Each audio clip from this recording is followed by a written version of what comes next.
So ayun po what up? Parang tinatawag ako ng ilog, tinatawag ako ng kalikasan. Tara, samahan nyo ako pumunta sa ilog. Hello lakbay! Mukhang mapapasaba ka na naman sa Malaylo yung andito na yung mga gamit ko. Ayan Ito yung mga pinupundar ko kahit paunti-unti. Bumibili ako every sahod. Sa pailan-ilan kong bili, dumadami na sila. And then, ito ang ating mga gamit. Ayan. Ito yung mat, ito yung ating life jacket. Tapos ayun yung kumot ko. So, tara na. At malayo-layo pa ang ating pupuntahan. Magdadasal muna ako. Panginoon ko, ingatan niyo po ako sa aking pagdadrive, sa aking pupuntahan, at ilayo niyo po ako sa aksidente, at ang aking mga kasalubong, at ang aking buong pamilya, ilayo niyo po sila sa kapahamakan, at sana po walang mangyaring masama ngayong araw hanggang bukas at sa mga susunod pang bukas. Lamang po, maraming salamat mahal Panginoon sa langit.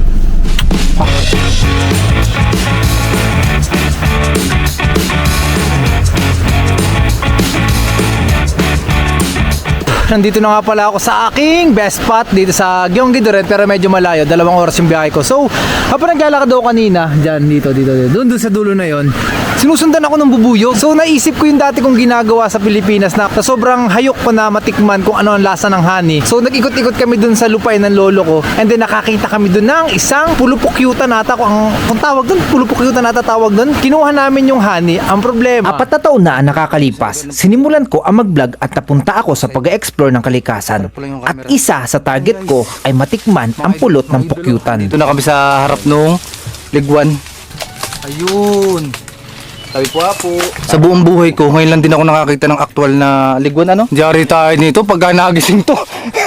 Intirong takbuhan talaga tayo nito. Medyo mahina lang dapat ang boses kasi baka magising yung mga pukyutan. Pakita ko sa inyo na malapitan kasi nandito ako sa medyo malapit pero tagong lugar. Sa mga panahon na yan, sobra akong na-amaze dahil unang beses ko lang nakita ng malapitan ang bahay ng pukyutan. Handa na tayo. Okay na, layas na tayo. Alis muna tayo? Hindi tayo pwede umalis.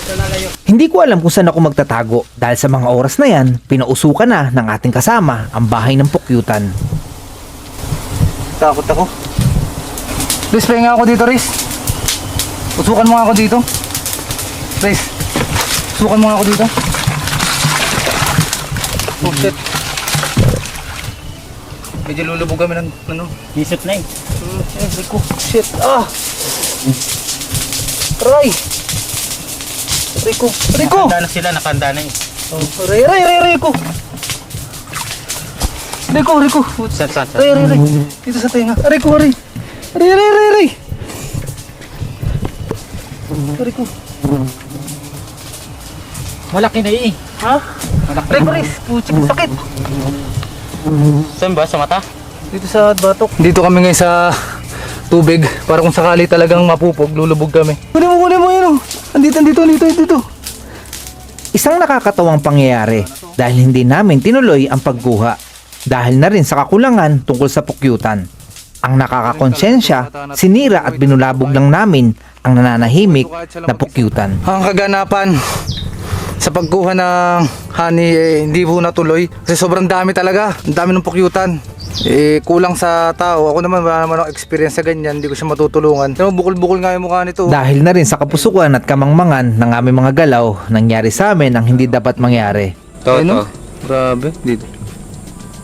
Grabe Mahaba palang kisot niya. Talagang titira ka.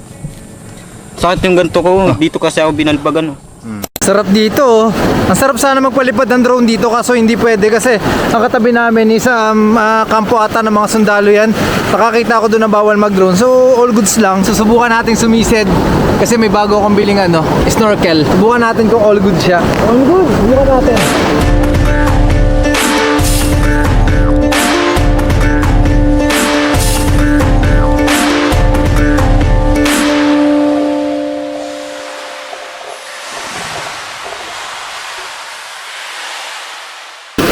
Ayan tinan nyo lakas ng tubig ganda pag nakapagpalit ng visa si Papa, sasama ko kayo dito para mas masaya si Papa pag pupunta sa ganitong lugar love you.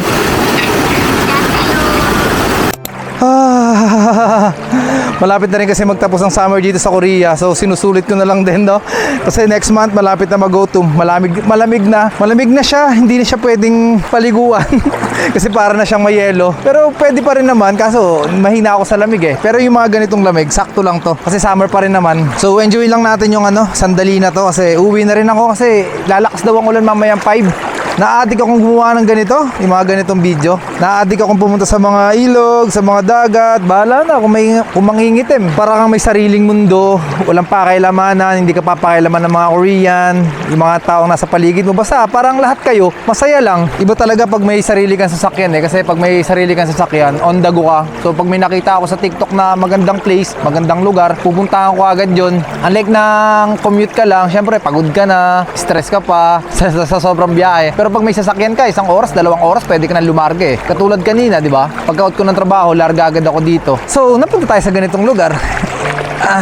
Mas masarap to, no? Kung kasama ko yung pamilya ko, yung mga anak ko, yung asawa ko. Yan, kahit nag-aaway kami lagi nun, lagi kong iniisip yun. Siyempre, especially yung mga anak ko. Gusto ko silang kasama sa ganitong lugar. Kaya nga naisip ko na if ever na mag-for good ako sa Pilipinas, bala ko talagang bumili ng camper van. Kasi yun na lang yung naiisip ko na gawin. Kasi wala naman ako negosyo. Magne-negosyo pa rin naman ako, pero hindi ko alam kung ano. So, habang nagka-camping ako, nag-hiking, umiikot-ikot kami sa buong Bicol, I think gagawin ko muna itong mga ganitong bagay para, alam mo yun, syempre kapag nandito kasi ako sa mga ganitong lugar, nakakapag-isip ako ng tama eh. Di mali natin, magka-business tayo nang hindi natin inaasahan, di ba? Magbumo ko sa YouTube, baka naman. Sinubukan kong maglakbay mag-isa para na rin makapag-isip ng maayos. May mga bagay kasi na kailangan kong solusyonan nang ako lang mag-isa. Mga problema ang alam kong ako lang ang makakalutas.